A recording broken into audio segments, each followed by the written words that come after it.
Invocamos a la Santísima Trinidad, en el nombre del Padre, del Hijo y del Espíritu Santo. Amén. Señor, hoy noche de lunes, nos volvemos a encontrar gracias a, gracias a tu amor y a tu misericordia. En esta noche, Señor, yo quiero alabarte y glorificarte, porque ese amor y misericordia tuyas me alcanzaron.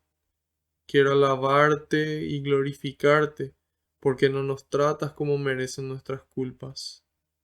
Quiero alabarte y glorificarte, porque por la santa cruz de tu Hijo redimiste al mundo entero por amor y con amor, Señor. Quiero alabarte y glorificarte, porque solo tú eres santo, y tuyo es el poder, el honor y la gloria por siempre, Señor. En este momento, Señor, te pido que se cumpla tu palabra. Tú dijiste que donde dos o más se reúnan en tu nombre, ahí vas a estar vos presente, Señor.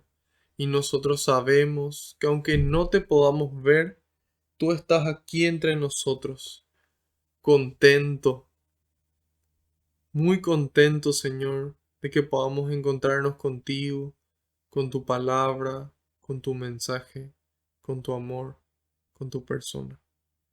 Y te pido, Jesús, que tú vayas por delante, que puedas allanar los caminos, que puedas arar la tierra de nuestra mente y nuestro corazón, para que esta semilla que se va a sembrar, que es tu palabra, pueda dar fruto y fruto en abundancia. En algunos el 30, en otros el 60 y en otros el 100% de lo que sembró. Frutos que permanezcan. En este momento, Jesús, pongo en tus manos cada intención de las personas que están aquí participando, cada pedido de oración que recibimos, cada problema, cada situación difícil, eso que nos preocupa, Señor, todo en tus manos, junto con nuestras alegrías, nuestras bendiciones y nuestras vidas, Señor, porque sé que no hay lugar mejor que tus manos y porque tú todo lo recoges con alegría y se lo entregas al Padre para que Él nos conceda a cada uno esa gracia que estamos necesitando a su debido tiempo y acorde a su voluntad. Gloria y alabanza sean dadas a ti por los siglos de los siglos. Amén. Ahora les pido que repitan después de mí esta invocación al Espíritu Santo. Espíritu Santo, vacíame de mí y lléname de ti hasta rebosar. Espíritu Santo, vacíame de mí y lléname de ti hasta rebosar. Espíritu Santo, vacíame de mí y lléname de ti hasta rebosar. Que así sea. Amén.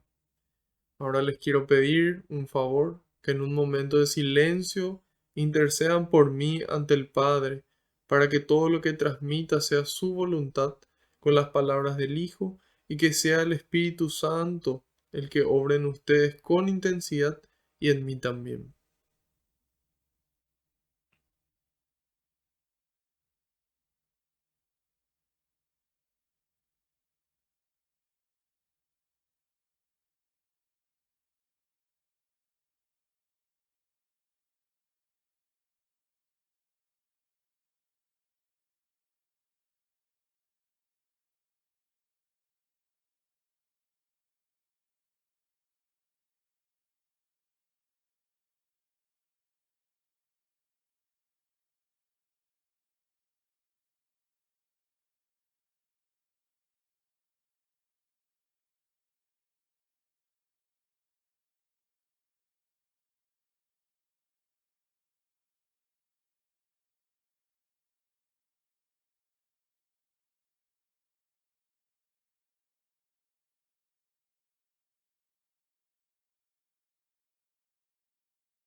Amén.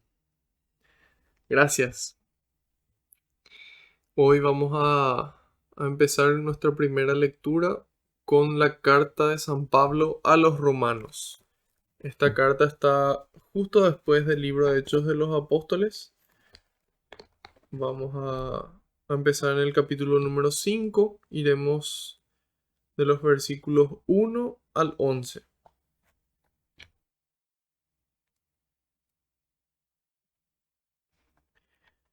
Generalmente, como primera lectura, andamos leyendo diferentes cartas de San Pablo porque es la misma teología que el libro de Hechos de los Apóstoles, ya que la teología llevada a cabo por San Pablo es muy similar a la teología de San Lucas, ya que San Lucas fue discípulo de Pablo. Bueno, entonces, Romanos 5 del 1 al 11.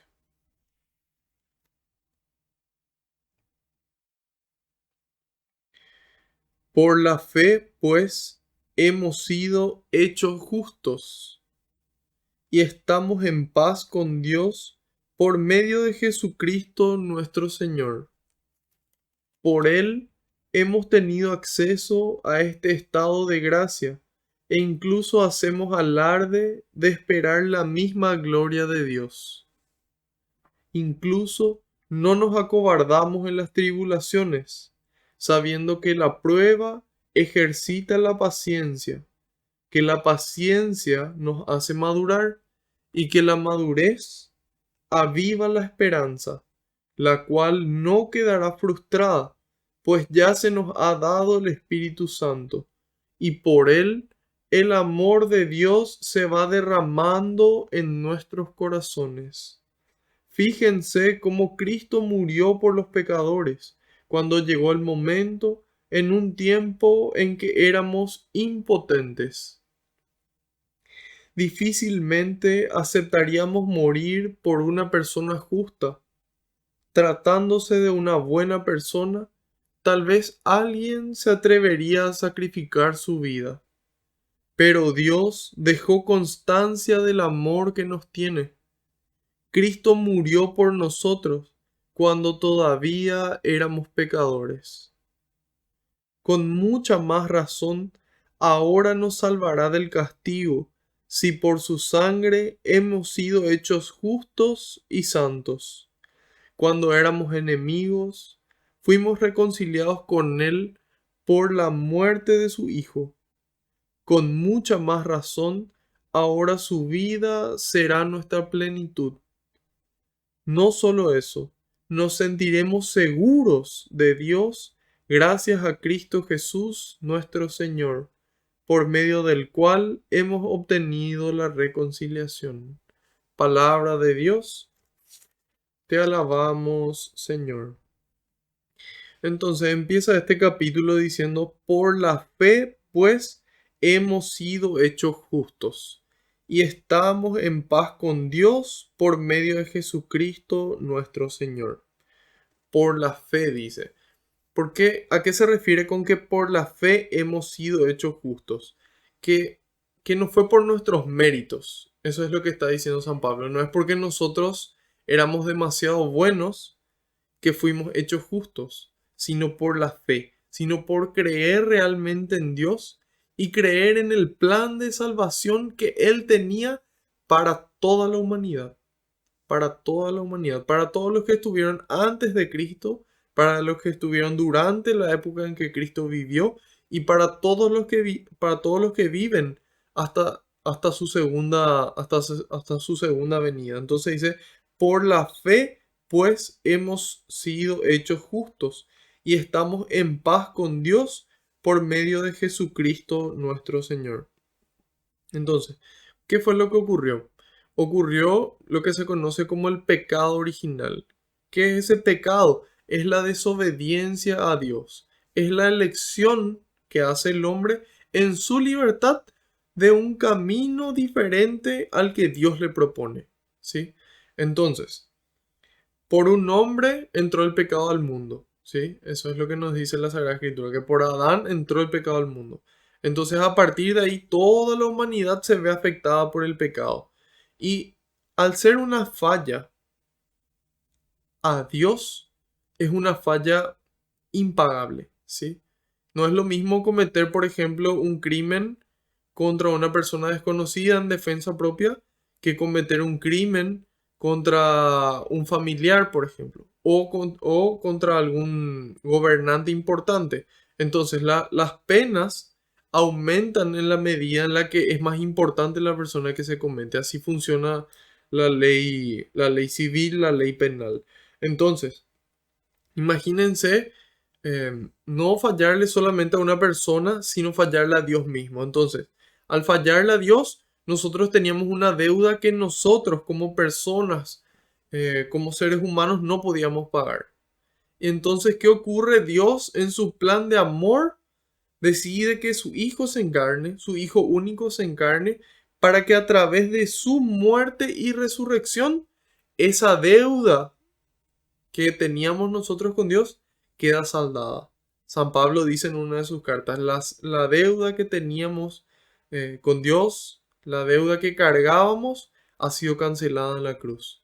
Entonces, por la fe hemos sido hechos justos, no por nuestros méritos, sino por nuestra fe, por creer realmente. Y ya habíamos mencionado en catequesis anteriores que creer implica actuar. Si yo creo realmente de que existe un virus, de que existe el coronavirus, de que existe una pandemia, yo no vivo igual que antes de esa pandemia. ¿Por qué? Porque yo creo realmente y creer implica actuar. Entonces, esa fe que cree en Dios y que te mueve a actuar, dice, por esa fe fuimos hechos justos, por creer en lo que Dios nos reveló.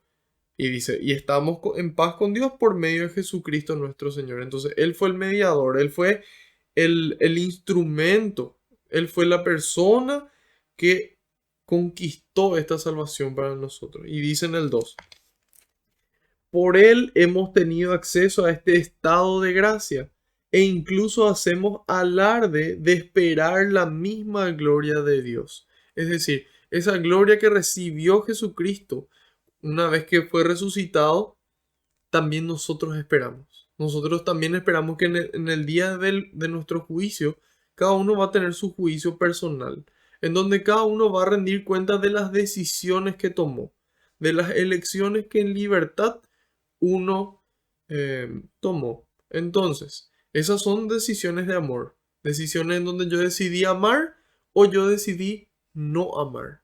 Eso es lo que nos dice San Juan de la Cruz. En el ocaso de nuestras vidas seremos juzgados en el amor. Y eso básicamente es lo que dice también el Evangelio. Cuando nosotros leemos el capítulo 25 de San Mateo, podemos ir directamente a los versículos 40 y 45, cuando Jesús dice, todo lo que por uno de estos pequeños lo hicieron, por mí lo hicieron. Y dice al final. Entonces, de acuerdo a esas obras, al llegar, Él nos va a recibir y nos va a decir, benditos de mi Padre, pasen a ocupar el lugar que fue reservado para ustedes desde el principio de los tiempos. O, en el caso de que nosotros hayamos elegido eh, el camino del egoísmo, el camino de no amar, el camino lejos de Dios, entonces, acorde a la elección que nosotros hicimos, Él respeta nuestra voluntad y nos va a decir, bueno, pasen a ocupar el lugar que fue creado para Satanás y los ángeles que le siguieron, ¿verdad? Entonces, es importante que sepamos eso de que nosotros esperamos esta misma gloria que Jesucristo recibió. Y es la misma gloria que ya recibió nuestra Santa Madre, María Santísima. Entonces, y la misma gloria que ya recibieron los santos, esa parte de la iglesia ya triunfante. Nosotros somos la iglesia militante. Y los más cercanos a esa iglesia triunfante son ya la iglesia purgante. Es decir, ellos están ahí esperando, sabiendo ya de que van a llegar al cielo, pero con un sufrimiento enorme de todavía no llegar. Entonces, una alegría gigante de saber que van a llegar, pero a la vez un sufrimiento enorme por verle a Dios, pero no poder llegar a su presencia. Y dice en el 3, incluso no nos acobardamos en las tribulaciones. Hoy en día es muy frecuente que la gente diga, no, yo mejor no me meto, no quiero meterme en problemas. Es mejor mantenerme al margen. Sin embargo, el católico, el cristiano, el seguidor de Cristo, está llamado a enfrentar las tribulaciones, a enfrentar las situaciones difíciles y a enfrentar los problemas para poder encontrarles una solución. Y de esa forma poder ser más felices nosotros y poder hacerles más felices a las demás personas. Entonces dice, no nos acobardamos en las tribulaciones porque tenemos un conocimiento. ¿Cuál es ese conocimiento? Que la prueba ejercita la paciencia, dice. Que la prueba ejercita la paciencia. Que la paciencia nos hace madurar. Y que la madurez aviva la esperanza. Entonces, dice, no nos acobardamos ante las pruebas, ante las tribulaciones, porque sabemos que esa prueba ejercita nuestra paciencia.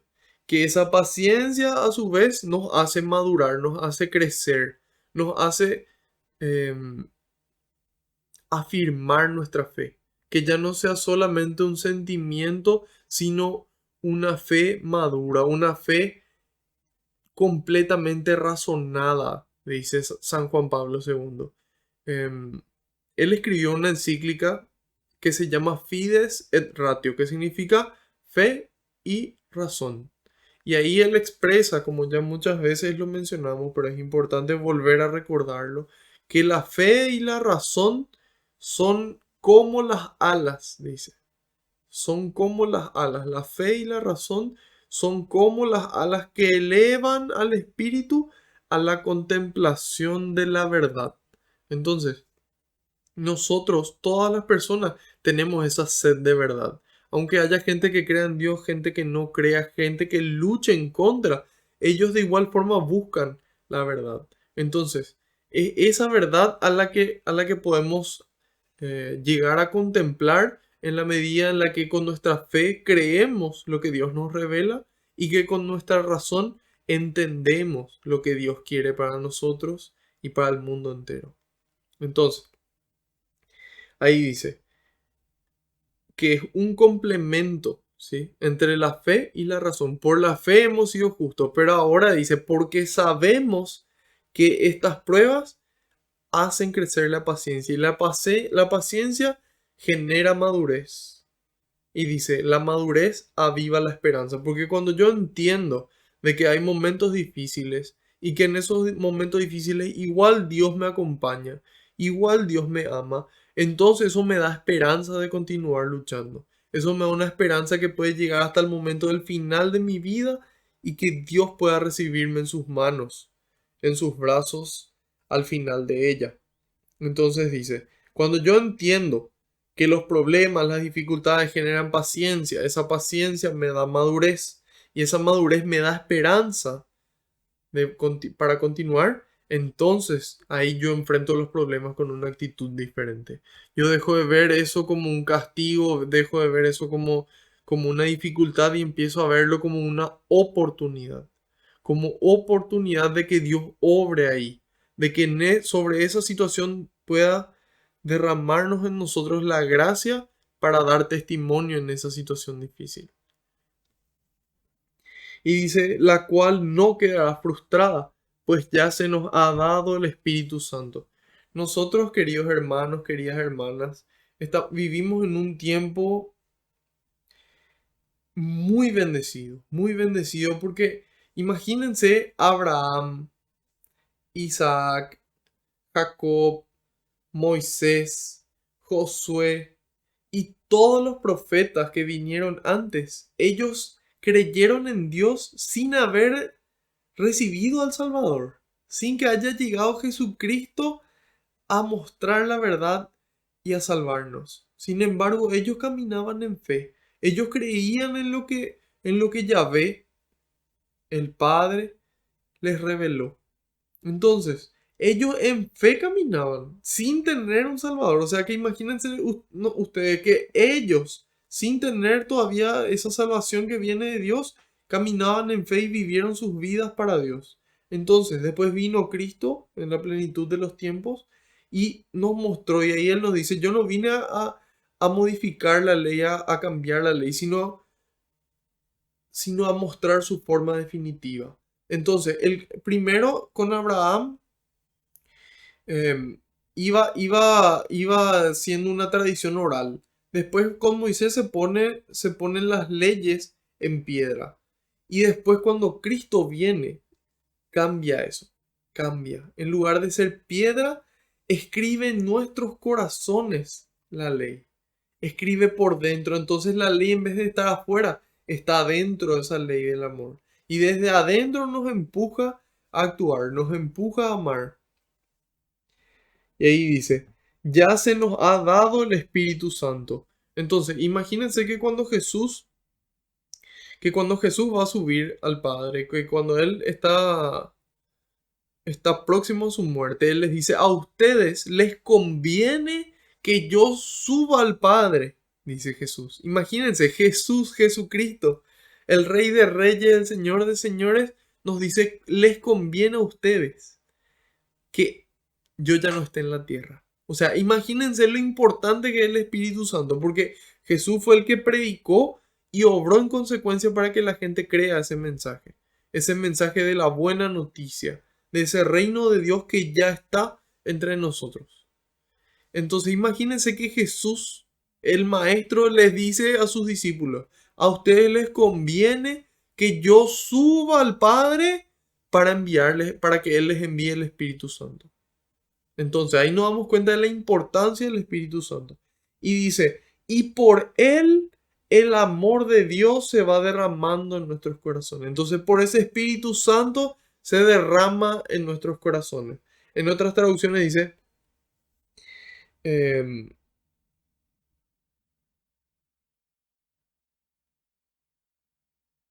el amor de Dios ha sido derramado en nuestros corazones por el Espíritu Santo que nos ha sido dado. Entonces, imagínense que Dios mismo vive dentro nuestro. Dios mismo habita en nosotros para continuar la misión. Entonces, primero los profetas, dijimos, los profetas y la ley, hasta que después eventualmente viene Cristo y después Cristo sube al Padre y desde ahí nos envía el Espíritu Santo para que nosotros como iglesia instituida por Él continuemos el camino de construcción del reino aquí en la tierra. ¿Y qué es el reino? San Pablo nos responde en esta misma carta a los Romanos, capítulo 14, versículo 17. Nos dice, el reino de Dios no es comida, no es bebida, ¿sí? Es decir, no es nada material, no es ninguna cosa que nosotros podamos tener o comprar o conseguir. No es comida, no es bebida, sino que es alegría, paz y justicia en el Espíritu Santo. Entonces, ese es el reino de Dios que nos acompaña a nosotros a lo largo de toda nuestra vida y a lo largo de diferentes situaciones, tanto en momentos de alegría como en momentos de tristeza. Entonces, alegría, paz y justicia en el Espíritu Santo. Es el reino que Dios quiso entregarnos a través de Jesús, que Jesús nos vino a traer. Y entonces ese fue el mensaje. Jesús era un predicador que sanaba. ¿Y para qué sanaba? Para que la gente crea ese mensaje que él transmitía. Entonces después continúa el Espíritu Santo que derrama el amor en nuestros corazones. Y dice, fíjense cómo Cristo murió por los pecadores, cuando llegó el momento en un tiempo en que éramos impotentes. En el 7 dice, difícilmente aceptaríamos morir por una persona justa, dice entre comillas, tratándose de una buena persona. Tal vez alguien se atrevería a sacrificar su vida. Entonces él nos dice, bueno, si hoy viene Dios y te pregunta, si tenés que entregar tu vida hoy, yo te llamo hoy, para que tu papá o tu mamá continúe viviendo, a lo mejor entregarías.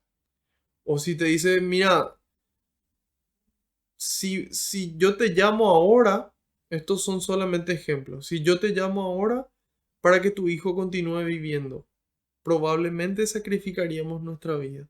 O por nuestra novia, nuestra esposa, o de las mujeres su novio, su esposo, entonces tal vez sí. O por alguna buena persona, por algún mejor amigo, alguien a quien queremos mucho y consideramos buena persona. Dice, a lo mejor alguien estaría dispuesto a sacrificar su vida por esa buena persona. Y dice, pero Dios dejó constancia del amor que nos tiene. Y ahí nos mostró cuando todavía éramos pecadores, es decir, por alguien malo, por esa persona que no nos cae bien, por esa persona que muchas veces nos hace daño, por esa persona que nos molesta, por esa persona difícilmente entregaríamos nuestra vida. Y eso es lo que dice San Pablo, nos da ese ejemplo para que podamos entender mejor de que en ese momento cuando éramos pecadores, cuando estábamos condenados por el pecado que teníamos, Él igual entrega su vida por nosotros, dejando constancia del amor que nos tiene. Y dice, con mucha más razón, ahora nos salvará del castigo, si por su sangre hemos sido justos y santos. Entonces nosotros fuimos redimidos. Cristo carga sobre sí los pecados del mundo entero para que sean perdonados ante Dios, para que sean perdonados por Dios. Y entonces, ¿qué nos toca a nosotros? Mantener esa salvación. Y dice, esta gracia, este estado de gracia. Cristo ya nos salvó. Cristo ya hizo la obra de redención de una vez y para siempre. ¿Qué nos toca a nosotros? Mantener ese estado de gracia y acumular tesoro en el cielo con nuestras obras de amor, con nuestros actos de amor que podamos realizar aquí en la tierra. Y dice, cuando éramos enemigos, fuimos reconciliados con Él por la muerte de su Hijo. Con mucha más razón, ahora su vida será nuestra plenitud. Entonces, aquí el mundo muchas veces nos presenta diferentes ideas de plenitud. Uno alcanza la plenitud cuando uno tiene un físico escultural. Uno alcanza un nivel de plenitud cuando uno tiene muchos conocimientos. Uno alcanza un nivel de plenitud cuando adquiere muchos bienes. Uno alcanza plenitud cuando alcanza una posición de poder, de influencia. ¿Sí? Entonces ahí nos damos cuenta del contraste de todo esto que acabé de mencionar con lo que es plenitud para el cristiano. La plenitud para el cristiano es poder afirmar y poder decir, ya no soy yo el que vive, sino es ahora Cristo el que vive en mí. No parecernos a una estrella, a alguien famoso, sino parecernos a Dios mismo. Que nuestro corazón se asemeje a su sagrado corazón, que pueda ser un corazón manso y humilde. Y en la medida en la que obtenemos ese corazón manso y humilde, entonces ahí sentimos esa plenitud. Y es una plenitud diferente, es una plenitud verdadera, que no se desmorona así simplemente como se desmorona cuando un cuerpo envejece, cuando un conocimiento desaparece, cuando los bienes se pierden o cuando el poder se aleja. Entonces ahí nos damos cuenta de cuál es la plenitud para el cristiano. Es asemejarnos a Cristo. Es que sea Cristo el que reine en nuestras vidas. Y que, como dije, que nuestro corazón se asemeje a su corazón, que nuestros pensamientos se asemejen a sus pensamientos. Poder sentir como Cristo sentía. Poder pensar como Cristo pensaba. Y en la medida en la que sentimos y pensamos como Cristo, actuamos como Cristo. Actuamos como Cristo. Y eso va a generar realmente una construcción del reino de los cielos aquí en la tierra. Y dice, no solo eso, nos sentiremos seguros de Dios gracias a Cristo Jesús, nuestro Señor, por medio del cual hemos obtenido la reconciliación. Entonces, en la época de Abraham, en la época de Moisés, en la época de Josué, después de los jueces, después de los reyes, ¿sí? El rey David, por ejemplo, ellos tenían la certeza de que Yahvé era el rey, de que Yahvé era el único Dios, por la forma en la que ellos se relacionaban con él. Porque ellos estaban convencidos de que le acompañaba en las batallas, que le daba prosperidad, que le daba la tierra, que le daba fecundidad en su familia. Entonces esa era la seguridad que ellos tenían. Sin embargo, nosotros tenemos no solamente diferentes obras que Dios hace, sino tenemos a Dios mismo que se encarnó. A Dios mismo que se encarnó y que a partir de su encarnación, Él decidió quedarse entre nosotros hasta el fin de la historia. Y no solamente en la presencia eucarística, sino también en su palabra, también en la comunidad, también en los hermanos necesitados. Entonces, por eso dice, nos sentiremos seguros de Dios, seguros de en quién ponemos nuestra confianza. ¿Por qué? Porque Cristo Jesús, siendo verdadero Dios, se hizo verdadero hombre y vivió entre nosotros. Y nosotros hoy nos vamos a Palestina, vamos a poder encontrar los lugares que Jesús recorrió. Vamos a poder encontrar el río Jordán donde Jesús se bautizó. Vamos a poder irnos al lago de Genezaret donde Cristo caminó sobre las aguas. Vamos a poder encontrar y recorrer esos lugares por donde Cristo pasó. Y eso nos da una seguridad enorme de que Él se insertó en la historia y partió la historia en dos para siempre. Ahora estamos en el año 2021. 2021 DC, después de Cristo. Entonces ahí nos damos cuenta de qué poder tiene el amor. El amor tuvo el poder de partir la historia en dos y tiene el poder hoy de seguir cambiando la historia, de eliminar esa corrupción que de la que tan plagada está nuestro país y el mundo para convertirlo en un lugar mejor, en un lugar de paz, en un lugar feliz, en un lugar de justicia, de igualdad, de equidad.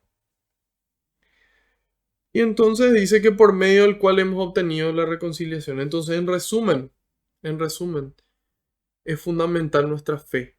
Es importante que nosotros podamos creerle a Dios, que no es lo mismo creer en Dios. ¿Sí?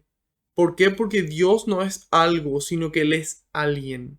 Alguien con quien nosotros podemos tener una relación personal, con quien Él quiere tener una relación personal. Tanto es así que no tuvo, no tuvo nada de egoísmo, ni se retuvo nada, al punto que a su único hijo entregó por nosotros en la cruz. Entonces, el amor ha sido derramado en nuestros corazones por el Espíritu Santo que nos ha sido dado. Y ahí se canceló nuestra deuda. ¿Qué nos toca a nosotros?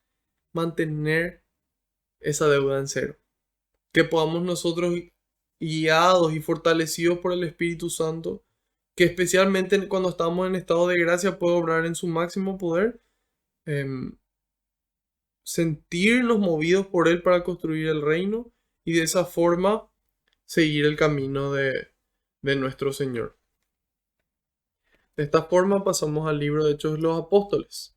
Vamos a ver hoy el capítulo número 17. Vamos a ver la segunda mitad, empezando por el versículo número 16 y vamos a ir hasta el número 34.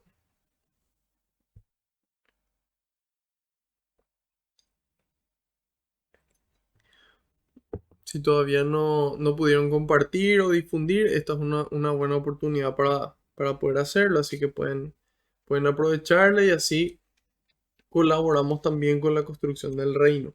Habíamos visto los diferentes viajes de San Pablo. Este es uno de sus viajes de misión. Y vimos cómo en el principio de este capítulo número 17 de Hechos, fueron a Tesalónica y ahí tuvieron inconvenientes. Hubo gente que no quiso recibir la enseñanza y de ahí ellos pasaron a Berea. Cuando pasaron a Berea, la gente que les perseguía se enteraron de que estaban ahí, también fueron a perseguirles ahí. Entonces, eh, estaba un equipo interesante que estaba conformado especialmente por Pablo, por Silas y Timoteo. Y ahí terminaba ese capítulo 17 cuando le enviaban a San Pablo a Atenas. Y ahí San Pablo les dio instrucciones para que se reuniesen con él en Atenas lo antes posible.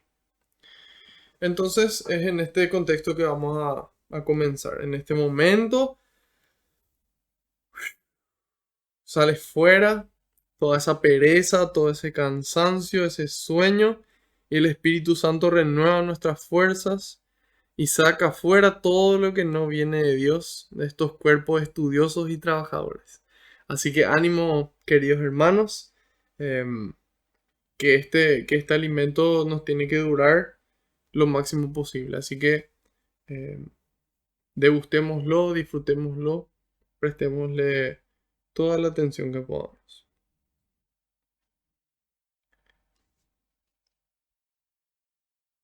Versículo número 16. Mientras Pablo los esperaba en Atenas, su espíritu hervía viendo la ciudad plagada de ídolos. Empezó a tener contactos en la sinagoga con judíos y con griegos que temían a Dios, hablando también con los que diariamente se encontraban en las plazas de la ciudad. Algunos filósofos epicúreos y estoicos entablaron conversación con él. Unos preguntaban: ¿qué querrá decir este charlatán? Mientras otros comentaban: parece ser un predicador de dioses extranjeros, porque le oían hablar de Jesús y de la resurrección. Lo tomaron, lo llevaron con ellos a la sala del areópago y le preguntaron: ¿podemos saber cuál es esa nueva doctrina que enseñas? Nos zumban los oídos con esas cosas tan raras que nos cuentas, y nos gustaría saber de qué se trata. Se sabe que para todos los atenienses y los extranjeros que viven allí, no hay mejor pasatiempo que contar o escuchar las últimas novedades. Entonces Pablo se puso de pie en medio del areópago y les dijo: ciudadanos de Atenas, veo que son personas sumamente religiosas. Mientras recorría la ciudad, contemplando sus monumentos sagrados, he encontrado un altar con esta inscripción: al Dios desconocido. Pues bien, lo que ustedes adoran sin conocer es lo que yo vengo a anunciarles. El Dios que hizo el mundo y todo lo que hay en él no vive en santuarios fabricados por humanos, pues es Señor del cielo y de la tierra, y tampoco necesita ser servido por manos humanas, pues ¿qué le hace falta al que da a todos la vida, el aliento y todo lo demás?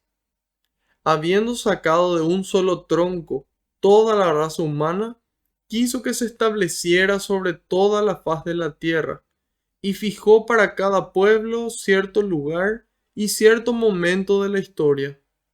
Habían de buscar por sí mismos a Dios, aunque fuera a tientas, tal vez lo encontrarían.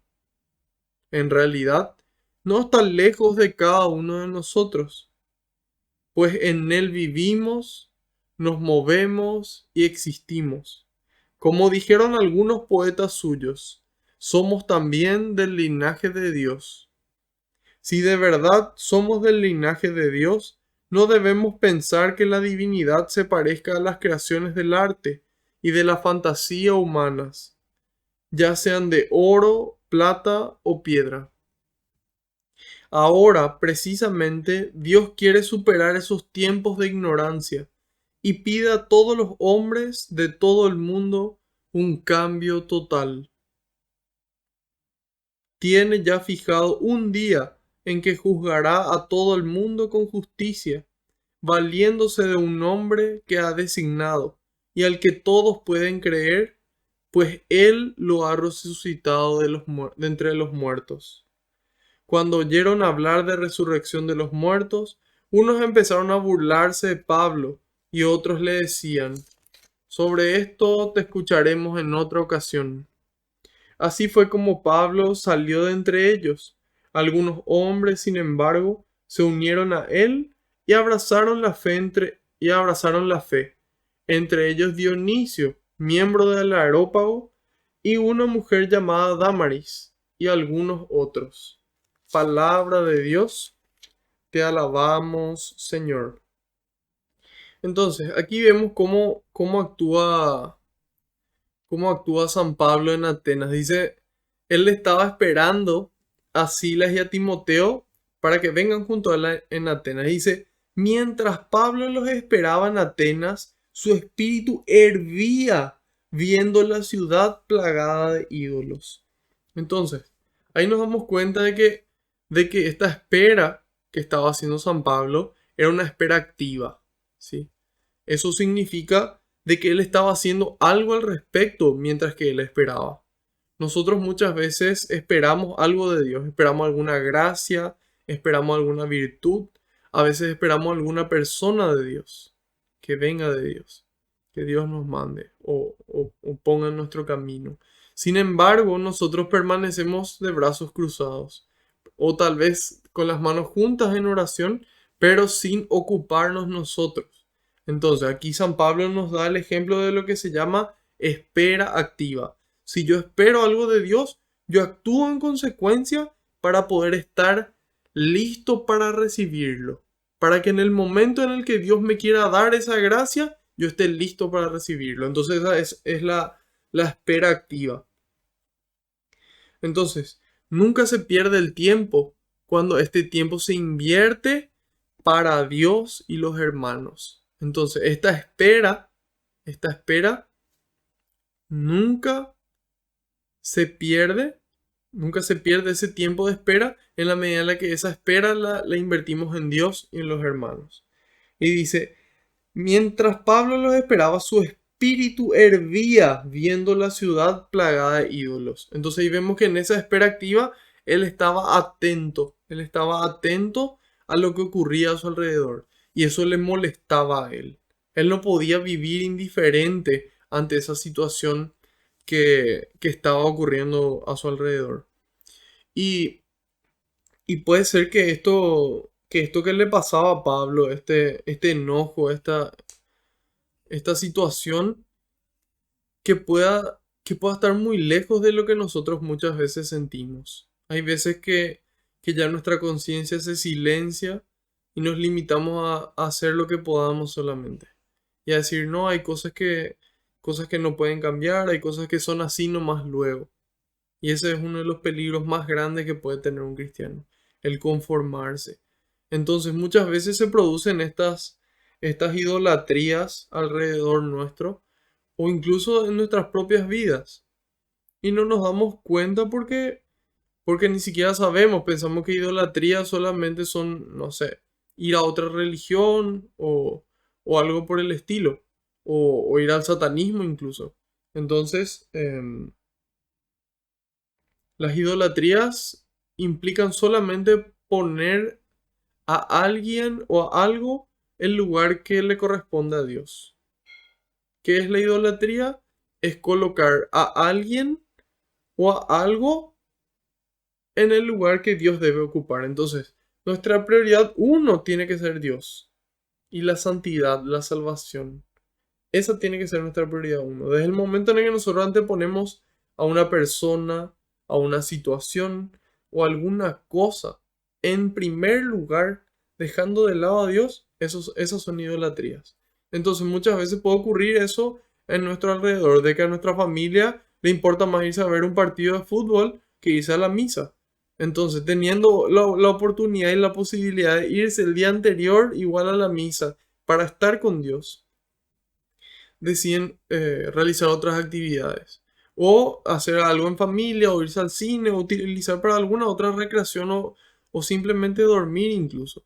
Entonces esa es una forma de idolatría y muchas veces esa idolatría se da en nuestras propias vidas.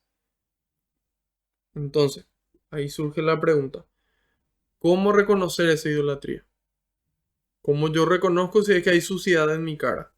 Me miro al espejo. Y entonces ahí yo puedo ver lo que está sucio y puedo actuar en consecuencia para limpiar de esa suciedad. Sin embargo, si es que yo quiero saber si es que yo tengo una idolatría, es la palabra de Dios la que me muestra. Esa palabra de Dios correctamente entendida, interpretada como nos lo enseña nuestra querida Madre Iglesia, entonces ahí yo puedo ver realmente si yo estoy cometiendo alguna idolatría o no para poder actuar en consecuencia. Y eso a uno a uno le duele, ¿sí? Esta idolatría es una especie de infidelidad. Entonces, cuando yo hago algo que le hiere a alguien, eso le duele a la otra persona. Y también le afecta a las personas que están a su alrededor. Pero vamos a dar vuelta y vamos a decir, bueno, a nosotros nos duele cuando se le hace algo a alguien a quien nosotros amamos. A nuestro papá, a nuestra mamá, esposo, esposa, hijos, hermanos, mejores amigos. A nosotros nos duele eso. Y eso nos duele y muchas veces nos enoja y de sobremanera. Entonces, eso es lo que Pablo sentía. ¿Por qué? Porque ese amor que nosotros sentimos hacia otra persona, él lo sentía hacia Dios. Ejemplo para nosotros. De que un amor así estamos llamados a tener hacia Dios. De poder reconocer lo que Dios nos regala. De todo lo que Dios nos regala. Como solemos decir, nada somos, nada tenemos y nada podemos hacer que Dios no nos haya regalado. Entonces, en la medida en la que nosotros vemos esto, empezamos a acercarnos a Dios, a tener contacto con Él, a querer buscar la oración, porque en ese momento yo me pongo en contacto directo con Él, en querer leer su palabra, yo quiero escucharle a esa persona que a mí me gusta, con la que yo deseo compartir, yo quiero escuchar lo que tiene para decirme. Y ahí está la palabra de Dios. Entonces, San Pablo tenía eso. Entonces a él le dolía todas esas idolatrías que él veía y eso le movió a actuar en consecuencia. Entonces, una vez que te duele, eso te mueve a actuar en consecuencia. Empezó a tener contactos en la sinagoga con judíos y con griegos que temían a Dios. Bueno, muchas veces ya hablamos de este temor de Dios, de que es un amor tan grande hacia Dios que uno tiene miedo de fallarle. Y dice, hablando también con los que diariamente se encontraban en las plazas de la ciudad. Entonces ahí San Pablo no tiene vergüenza. Él no tiene vergüenza de lo que él cree, él no tiene vergüenza de lo que él siente, sino que él sale al encuentro de los demás. Algunos filósofos epicúreos y estoicos entablaron una conversación con él. Entonces, él sale al encuentro sin miedo y dice, unos preguntaban, ¿qué querrá decir este charlatán? ¿Qué querrá decir este charlatán? Charlatán es una persona que habla mucho o que habla demasiado, especialmente de temas sin trascendencia. Es decir, que se pasa hablando. Un charlatán, un charleta. em, y es de esta forma que le tratan a San Pablo. Sin embargo, a pesar de que creen de que habla de cosas sin trascendencia, su curiosidad de saber nomás cualquier cosa de donde sea que venga, lo que importa es que sea nuevo, les lleva otra vez a preguntarle, pero sin embargo le tratan de charlatán. Y muchas veces así también hablan de nosotros cuando empezamos a hablar de Dios y de su reino y de esa vocación a la santidad que tenemos todos. Y dice, mientras otros comentaban, parece ser un predicador de dioses extranjeros. Estando en Atenas, es lo que sería Grecia, y ahí existía lo que es el politeísmo.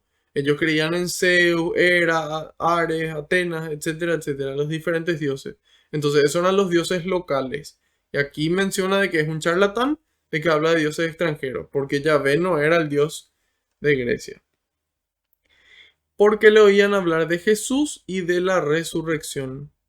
Entonces, le sonaba un nombre que no era nuevo, y al hablar de la resurrección asociaban de que tenía que estar relacionado con alguna divinidad, porque todos los mortales mueren y termina su vida. En cambio, es la resurrección, implica una acción divina para que pueda volver a la vida. Dice en el 19, lo tomaron, lo llevaron con ellos a la sala del aerópago. ¿Qué es el aerópago? El aerópago es una sala, es como un tribunal supremo que tenían ellos en la antigua Atenas. Y en este caso, no estamos seguros si es que era el aerópago completo o era una parte de él que después iba a continuar creciendo. Entonces, le toman de la plaza, que era donde se juntaba la gente a discutir los temas públicos, le llevan al aerópago y ahí le preguntan, enfrente a este tribunal, ¿podemos saber cuál es esa nueva doctrina que enseñas? Nos zumban los oídos con esas cosas tan raras que nos cuentas. Entonces, hay que decir que así también le molesta a la gente eh, cuando hablamos de cosas que son extrañas a ellos o que no les conviene. Pero sin embargo le preguntan, y nos gustaría saber de qué se trata. Ahí aclaran el 21, se sabe que para todos los atenienses y los extranjeros que viven allí, no hay mejor pasatiempo que contar o escuchar las últimas novedades. Aquí San Basilio el Grande, él nos aclara que existe un ocio bueno y un ocio malo. Es decir, estar de balde, estar en vano, estar con un tiempo libre, ese ocio puede ser bueno o ese ocio puede ser malo. Y que en la medida en la que nosotros ese tiempo bueno le dedicamos a Dios, ese es un tiempo bueno.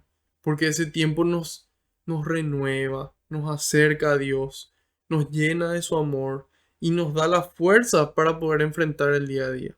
Sin embargo, en la medida en la que nosotros dedicamos a cualquier otra cosa, generalmente eso va en perjuicio de nuestra mente. De nuestra mente y nuestro corazón. Y si le preguntaron cuál es esa doctrina, se sabe que para todos los atenienses y los extranjeros que viven allí, no hay mejor pasatiempo que contar o escuchar las últimas novedades. Entonces, ¿qué hace Pablo? Aprovecha la situación. Él hacía preguntas, él prestaba atención qué ocurría a su alrededor y ahí él encontró los elementos que le iban a servir a él para construir esa imagen, esa perspectiva que él les quería mostrar. Por eso que es tan importante la escucha, porque en la medida en la que yo escucho, yo puedo entender qué es lo que el otro piensa, qué es lo que el otro siente, y a partir de ahí poder empezar a construir ese camino hacia Dios. Y dice en el 22, entonces Pablo se puso de pie en medio del areópago y les dijo, ciudadanos de Atenas, veo que son personas sumamente religiosas, les pondera. Ve lo que es positivo en ello. Dice que son personas sumamente religiosas. Y mientras recorría la ciudad, contemplando sus monumentos sagrados, encontré un altar con esta inscripción: al Dios desconocido. Entonces encontró un monumento al Dios desconocido, decía. Y él utilizó ese monumento para a partir de ahí presentarles al Dios único y verdadero. Pues bien, lo que ustedes adoran sin conocer es lo que yo vengo a anunciarles. El Dios que hizo el mundo y todo lo que hay en él no vive en santuarios fabricados por humanos, pues es Señor del cielo y de la tierra, Señor con mayúscula. En la traducción en griego dice Kyrios, Kyrios, que significa el Señor de señores, el Rey de reyes, el dueño de la vida y de la muerte, ¿sí? Que está por encima del César, del emperador y de toda persona. Y dice, y tampoco necesita ser servido por manos humanas, pues ¿qué le hace falta al que da todo a todos, la vida, el aliento y todos los demás, y todo lo demás? Entonces, ahí menciona de que Dios hizo el mundo. ¿Por qué menciona esto?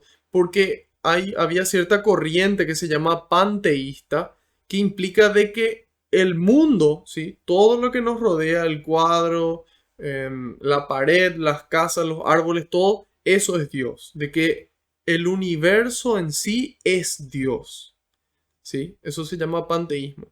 Y hay varias corrientes orientales, creo que el budismo es una de ellas, en donde justamente el universo es Dios, ¿sí? Todas las cosas en la naturaleza. Entonces aquí dice, no, Dios hizo el mundo, dice. Entonces es una persona que hizo el mundo. Entonces, en el mundo está como la esencia de Dios, es como un artista. Cuando un artista hace una obra, esa obra no es él, ¿sí? Esa obra contiene parte de él, contiene parte de su esencia. Entonces aquí aclara, Dios hizo el mundo y todo lo que hay en él, y todo lo que hay en él. Y dice, no vive en santuarios fabricados por humanos. Porque ellos pensaban de que en esos santuarios que ellos armaban a Zeus o lo que sea, era ahí donde vivían. Y dice, pues es Señor del cielo y de la tierra, es decir, es el dueño de todo lo que existe. y tampoco necesita ser servido por manos humanas. Ellos hacían sacrificios porque decían, bueno, esto es para calmar su ira, esto es para alimentar a los dioses, y él dice, no, Dios no necesita ser servido por manos humanas.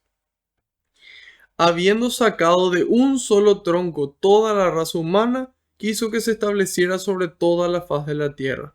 Entonces, aquí siguiendo esa tradición judía, toda esa tradición israelita, todos venimos de Adán y Eva, ¿sí?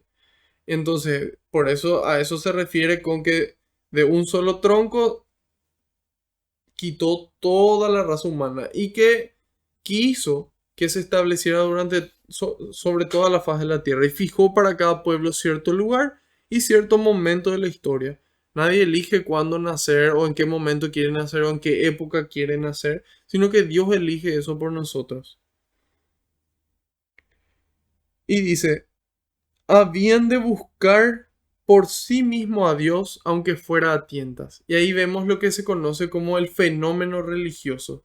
Si nosotros miramos al ser humano a partir de cierto año, se dan diferentes manifestaciones religiosas. Hay lugares donde creen que hay múltiples dioses, hay lugares donde creen que la naturaleza es Dios, hay lugares donde creen que existe un solo Dios. Entonces, ¿qué hace Dios? Se revela a sí mismo para que nosotros, ya no buscando por nuestra propia cuenta, sino que podamos conocer esa revelación que Él nos regala. Y ahí les aclara eso y dice, en realidad no está lejos de cada uno de nosotros, pues en Él vivimos, nos movemos y existimos. Imagínense, en Él vivimos, nos movemos y existimos. En Él nosotros tenemos vida. De eso es lo que habla, de eso es lo que habla Jesús en el Evangelio de San Juan, en el capítulo 15. Ahí vemos en los versículos a partir del 3, podemos ver hasta el 13. Dice, ustedes ya están limpios gracias a la palabra que les he anunciado, pero permanezcan en mí, dice Jesús, como yo permanezco en ustedes. Permanezcan en mí como yo permanezco en ustedes. Un sarmiento no puede producir fruto por sí mismo si no permanece unido a la vid. Tampoco ustedes pueden producir fruto si no permanecen en mí. Entonces dice que las ramas no pueden producir si es que no permanecen unidos al tronco y que nosotros no podemos dar fruto sin él. Continúa. Yo soy la vid y ustedes los sarmientos. El que permanece en mí y yo en él, dice Jesús. El que permanece en mí y yo en él da mucho fruto, pero sin mí nada pueden hacer. Entonces aquí dice, en él vivimos, es en Cristo que nosotros tenemos vida. Y nosotros entendemos esto porque él mismo lo manifestó en Juan 14:6, yo soy el camino, la verdad y la vida. Y nosotros, si miramos esto desde un lado filosófico, no religioso, vemos de que toda persona humana busca el amor, busca el amor. Y ahí nos damos cuenta de que esa sed de amor es esa sed de Dios. Primera carta de Juan, capítulo 4, versículo 8, nos dice, el que no ama, no conoce a Dios, porque Dios es amor. Entonces, solamente tenemos dos caminos. Tenemos el camino de Dios, que es el camino del amor, y tenemos el camino del no amor, o del egoísmo. Y ahí nos damos cuenta de que en la medida en la que nosotros amamos, somos felices. Y en la medida en la que somos egoístas, dejamos de serlo. Cuando una persona, por ejemplo, se siente triste, quiere estar sola. Dice, no, no, no quiero estar con nadie. No quiere estar con nadie, no quiere compartir, no quiere estar con otras personas, no quiere comprometerse tampoco. Y ahí nos damos cuenta de que ese es el egoísmo. Y en la medida en la que después se da cuenta de que de nada le sirve tener todo si no tiene el amor de otras personas, entonces ahí muchas veces decide cambiar. Y ahí nos damos cuenta de la importancia del amor, de que en el amor tenemos vida, de que en el amor de Dios tenemos esta vida. Nos movemos, dice. Si yo me muevo significa que estoy libre, que no estoy atado. Entonces tenemos esa libertad en Dios. Tenemos vida, tenemos libertad en Dios y existimos, dice. En otras traducciones dice somos. Entonces nosotros tenemos esa identidad de hijos de Dios. Entonces estamos llamados a actuar como tales, a sentirnos amados por ese Padre y a poder devolver ese amor al prójimo. Entonces dice, en Dios vivimos, nos movemos y existimos. Como dijeron algunos profetas suyos, somos también del linaje de Dios. Entonces, primero que hace San Pablo es astuto en su presentación. Primero presenta el monoteísmo. Hay un solo Dios, este Dios que ustedes no conocen, este Dios es. A continuación, dice, somos del linaje. Entonces quiere mostrar de que los hombres pueden tener un linaje divino para después presentar a Jesús como el linaje divino, como el hombre eh, que es también Dios. Y ahí dice, si de verdad somos del linaje de Dios, no debemos pensar que la divinidad se parezca a las creaciones del arte y de la fantasía humanas. Entonces ahí él va presentando justamente esta defensa contra las idolatrías. Ahora precisamente, dice en el 30, Dios quiere superar esos tiempos de ignorancia. Entonces, muchas veces en nuestra ignorancia actuamos de cierta forma, hasta que después aprendemos. Oseas 4:6 dice, por ignorancia perece mi pueblo. Tanta gente se va a cualquier cosa o cualquier lado porque no conoce. Después, si una vez que conoce, ya entra la voluntad para elegir lo que es correcto. Pero empieza por un conocimiento.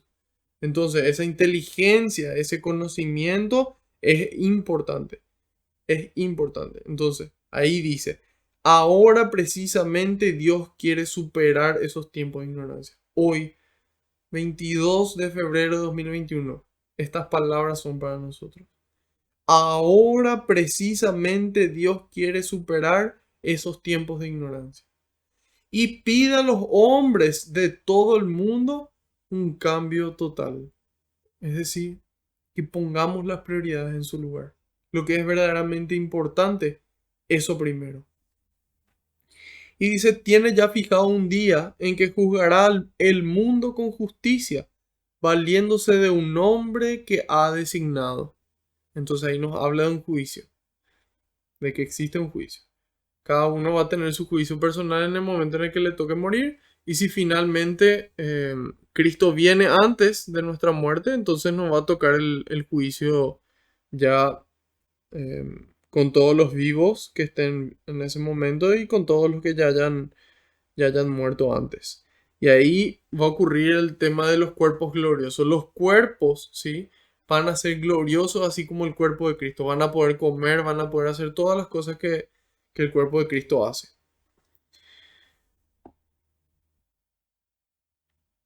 Y dice, y al que todos puedan creer, a alguien en particular, al que todos puedan creer, sin importar su cultura, su pensamiento, su religión, pues Él lo ha resucitado entre los muertos. Entonces, hubo grandes profetas, obraron grandes milagros, sin embargo, ninguno venció a la muerte como Cristo lo hizo. Entonces, Dios lo elevó y le dio el nombre por sobre todo nombre. Dios le resucitó, el Padre le resucita. Y dice, ese hecho es lo que le da credibilidad a nuestra fe. Si Cristo no resucitó, dice San Pablo en sus cartas, nuestra fe es vana. Entonces nosotros en la medida en la que primero entendemos de que Cristo es Dios y ahí nos damos cuenta de que Él realmente resucitó, eso le da un peso diferente a las enseñanzas que Él nos da. Y dice finalmente, cuando oyeron hablar de resurrección de los muertos, unos empezaron a burlarse de Pablo y otros le decían sobre esto, te escucharemos en otra ocasión. Y esto ocurre, hermanos. Hoy en día, miren, estamos conectados ni 100 personas. Y, y hay mucha gente que dice, bueno, sobre eso te vamos a escuchar otro día. Y hay otras personas que sí, así como ya en aquel entonces dice, algunos hombres, sin embargo, se unieron a él y abrazaron la fe. Y en la medida en la que nosotros podamos predicar la palabra de Dios con nuestras vidas y con nuestras obras, vamos a poder multiplicarnos en cantidad. Vamos a primero nosotros a autoevangelizarnos, es decir, a vivir el evangelio en nosotros. Y después más gente se va a unir, más gente va a ver esa felicidad plena en nuestras vidas, va a haber esa paz, va a haber esos frutos de los que habla Jesús. va a ver a Cristo en nosotros y van a querer acercarse. Ese va a ser el imán a través del testimonio. Y dice, entre ellos Dionisio, miembro del Areópago, una mujer llamada Dámaris y algunos otros. Entonces, ahí vemos de que de todos lados hay veces que las conversiones más inesperadas pueden darse. Tal vez un presidente de la República, algún senador, algún diputado, algún juez, alguna persona que ocupa un lugar importante puede convertirse a Dios. Puede convertirse a Dios. O a lo mejor algún pastor o alguna persona que es cabecilla de otras instituciones también puede convertirse. Pero esto se va a dar en la medida en la que nosotros empecemos por casa. Y ahí la gente va a empezar a creer. Entonces, haciendo un resumen, espera activa. Si yo espero algo de Dios, actúo en consecuencia. Atento a lo que ocurre a mi alrededor. Espera activa. Después, tomar las acciones necesarias en el momento necesario. Pablo espera y después lo presenta de forma astuta. Él no empieza diciendo, ustedes le conocen a Jesucristo y tienen que aceptar esto y así. No. Pablo empieza por un camino, él recorre, ve qué datos le van a servir y a partir de ahí construye. Hoy día hay muchas personas que le critican y le atacan al Papa Francisco, al vicario de Cristo. Le atacan porque dicen, no, él por qué no habla de Cristo, él por qué no habla de tal cosa, por qué no anuncia esto, ¿sí? Entonces, eso es por muchas veces ignorancia, que no saben qué es y la forma de encarar que está llevando a cabo la iglesia. Si nosotros nos remontamos al Concilio Vaticano II, ahí vamos a encontrar que empezó un cambio en la iglesia. Cambió la forma de encarar. Ya no un enfoque demostrativo, lo cambió por un enfoque indicativo y mostrativo. Es decir, ya no demuestro en teoría, sino que yo indico y muestro el camino. Entonces, también complementado con la encíclica que dijimos hace rato de San Juan Pablo II, Fides et Ratio, Fe y Razón, es una credibilidad basada en el testimonio. Entonces, a partir de ahí se produce una amistad. Si yo quiero que alguien me escuche, es más probable que lo haga si yo soy una persona cercana a ellos. Entonces yo les escucho, yo comparto con ellos y después van a estar abiertos a escuchar lo que yo tenga para decir. Entonces es un trabajo de hormiga, es un trabajo que implica paso a paso construir una relación para a partir de ahí después dar el siguiente paso. Entonces, hay momentos y momentos en donde toca construir, otros momentos donde toca mostrar el camino. Entonces, eso es importante que entendamos, de que el Papa Francisco fue elegido a la luz del Espíritu Santo y que es el Espíritu, este mismo Espíritu que guió a la iglesia hace 2000 años, el Espíritu que guía hoy. Y que está buscando los caminos para lograr esa unión. Para que a partir de lo que podamos encontrar en común, poder construir y ahí llevar a Cristo, ahí llevar a la verdad. Y de esa forma que Cristo reine. Y eso fue lo que hizo San Pablo. Mire, y dice, esto que ustedes piensan que es así, este es Cristo. Pero no empezó por ahí, empezó diciendo monoteísmo primero. No es politeísmo, es monoteísmo. Y después dice, bueno, hay una persona, y ahí dice nuevamente, poetas de ustedes dicen, somos del linaje real. Entonces él ahí se basa en eso. Él no hace un sincretismo. ¿Qué es un sincretismo? Es una unión de diferentes culturas que son incompatibles. Él no hace eso. Él lo que hace es toma ciertos elementos que pueden referenciar a la fe verdadera. Entonces, es importante que nosotros podamos saber eso. Que a nosotros nos toca sembrar, así como lo hizo San Pablo. San Juan Crisóstomo dice, no creo que haya sido casualidad que Pedro, Andrés y los demás hayan sido pescadores y que Cristo les transforme en pescadores de hombres. Y que San Pablo, dice que San Juan Crisóstomo, sea constructor de tiendas. Vamos a ver ahora en el 18, ahí vamos a conocer la profesión o el oficio de San Pablo. Y él es constructor de tiendas. Entonces Dios le hace constructor de tiendas, pero de tiendas que somos nosotros mismos, en donde vive el Espíritu Santo.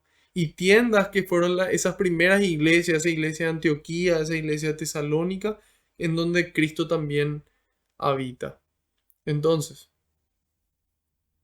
cerrando nuevamente, ahora sí, final, espera activa. Luego, salir al encuentro, así como lo hacía Pablo. Salir al encuentro, escuchar primero y luego hablar. Y finalmente, hacerlo sabiendo de que van a haber personas que van a querer seguir y personas que no. Sin embargo, ¿qué nos toca a nosotros? Nos toca sembrar. Sembrar la palabra. Y a lo mejor algunos van a abrazar. Y esos van a ser los que van a poder transformarse en levadura. Y nosotros transformados en levadura, hacer fermentar la masa. Poder ser luz en medio de la oscuridad. Así que Dios derramó su amor en nuestros corazones por el Espíritu Santo que nos dio. Nos toca a nosotros mantener encendida esa llama de amor y poder sacar fuera todas esas idolatrías que mencionamos y así poder alcanzar esa plenitud y llevar esa misma plenitud a los demás. Así que vamos a darle gracias a Dios. Padre amado, te doy gracias por podernos reunir nuevamente en tu nombre, por esta oportunidad que me regala, Señor, de servirte y de servir a los hermanos. Te pido, Señor, que me renueves siempre, que le renueves a cada uno de ellos, que sea tu espíritu el que reine, el que nos sane, el que nos libere, el que nos guíe. Te pido, Señor, que envíes más obreros a la viña, porque la cosecha es grande y los trabajadores son pocos. Gloria y alabanza sean dadas a ti, por los siglos de los siglos. Amén. Te decimos todos juntos, Padre nuestro que estás en el cielo, santificado sea tu nombre. Venga a nosotros tu reino. Hágase tu voluntad en la tierra como en el cielo. Danos hoy nuestro pan de cada día. Perdona nuestras ofensas, como también nosotros perdonamos a los que nos ofenden. No nos dejes caer en la tentación y líbranos del mal. Amén. Madre Santa, te damos gracias por acompañarnos en el camino, por guiarnos siempre hacia tu Hijo para que podamos hacer lo que Él nos diga, por interceder por nosotros, ahora y en la hora de nuestra muerte, ante el Padre, ante tu Hijo y ante el Espíritu Santo que te fecundó. Gracias, Madre, por mostrarnos cómo esperar activamente, cómo estar atentos a las necesidades de los otros como lo hiciste en las bodas de Caná. Gracias, Madre, por protegernos. Dios te salve María, llena eres de gracia, el Señor es contigo. Bendita tú eres entre todas las mujeres, y bendito es el fruto de tu vientre, Jesús. Santa María, Madre de Dios, ruega por nosotros los pecadores, ahora y en la hora de nuestra muerte. Amén. Haciendo caso al pedido del Papa, rezamos a San Miguel Arcángel. San Miguel Arcángel, defiéndenos en la batalla, sé nuestro amparo contra la perversidad y acechanzas del demonio. Reprímale Dios, pedimos suplicantes. Y tú, príncipe de la milicia celestial, arroja al infierno a Satanás y a los demás espíritus malignos que andan dispersos por el mundo para la perdición de las almas. Amén. Bajo tu amparo nos acogemos, Santa Madre de Dios, no desoigas las súplicas que te dirigimos en nuestras necesidades. Antes bien, líbranos de todo peligro, oh Virgen gloriosa y bendita. Ruega por nosotros, Santa Madre de Dios, para que seamos dignos de alcanzar las promesas y gracias de nuestro Señor Jesucristo. Amén. Hoy se celebra la cátedra de San Pedro, el primer apóstol, el primer papa que hasta hoy día no se cortó la cadena apostólica, así que San Pedro ruega por nosotros. Gloria al Padre, al Hijo y al Espíritu Santo, como era en el principio, ahora y siempre, por los siglos de los siglos. Amén. Alabado sea Jesucristo, por siempre sea bendito y alabado. Que la paz y la alegría del Señor nos acompañen a todas partes. En el nombre del Padre, del Hijo y del Espíritu Santo. Amén. Otro lunes más, otro lunes más. Muy contento de haber compartido con ustedes. Así que si es que fue de bendición para ustedes, les invito a que lo difundan. Y de esa forma no se va a vender otro producto más. eh, pero tal vez un alma va a poder salvarse de la muerte. Así que seamos generosos, no quedemos nosotros con las enseñanzas guardadas, sino que llevémosla a la práctica y compartámosla. Y si es que lo están viendo desde YouTube, pueden darle me gusta y también suscribirse al canal. De esa forma también colaboran con este trabajo de evangelización. Espero verlos el próximo lunes a la misma hora y por el mismo canal. Dios mediante y por delante, así será. Buenas noches.